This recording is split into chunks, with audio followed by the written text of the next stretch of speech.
La première des choses qu'a faites le Dalai Lama en arrivant en 59, en arrivant en Inde, puisqu'il s'est réfugié lui-même à Dharamsala, dans ce village dans le nord de l'Inde, il a créé un gouvernement en exil et il a créé cette école.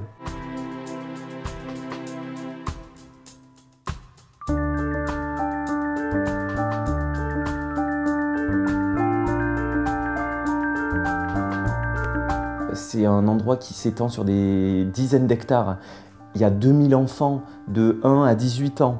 On est perdu en forêt, on est à 2000 mètres d'altitude, on entend les oiseaux. Très vite, la fin de l'école se mêle en fait au début de la forêt. Souvent, dès que je faisais des plans larges, on voyait les contreforts de l'Himalaya, du Népal derrière. Donc moi, quand je suis arrivé dans ce lieu, la première chose qui m'a frappé, c'est ici, il y a un reportage à faire.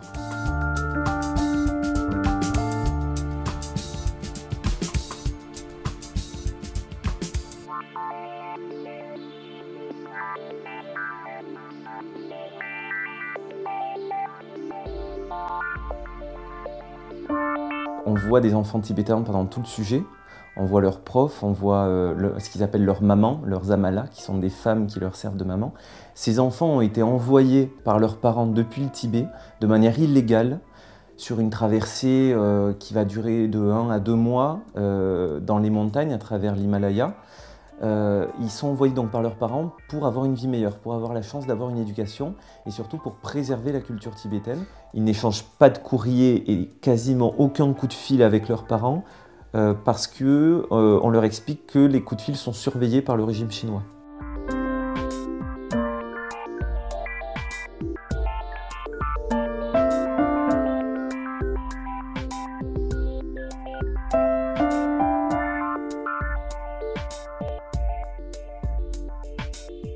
Quand même un sujet sur quelque part un orphelinat, entre guillemets.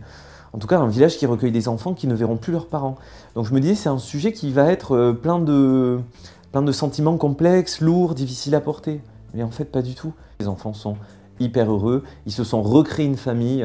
Quand tu arrives et que tu as 2-3 ans, tu es pris en charge par ceux qui ont 7-8 ans, qui eux-mêmes sont parrainés par ceux qui ont 16-17 ans. Et donc voilà, les enfants, les jeunes, les ados, entre eux, s'épaulent, s'aident pour les devoirs, s'aident pour les tâches ménagères, parce que c'est quand même les enfants qui prennent l'ensemble du village en charge quasiment. Il n'y a qu'une centaine d'adultes pour 2000 enfants.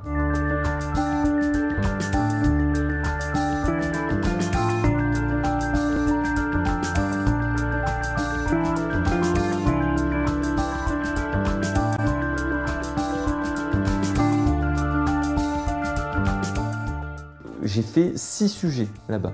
Celui-là, c'était le plus gros, mais j'en ai fait 5 autres, plus petits. 6 sujets différents. J'en ai vendu aucun, sauf celui-là.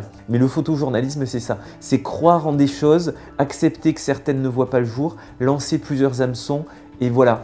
Même si tu restes 3 jours à la pêche et que tu n'as qu'un poisson, peut-être que ça te suffit pour continuer à y croire, continuer juste à vivre cette passion-là. On ne demande pas plus en fait. On demande juste à réunir assez d'argent pour vivre et pour pouvoir repartir faire des sujets.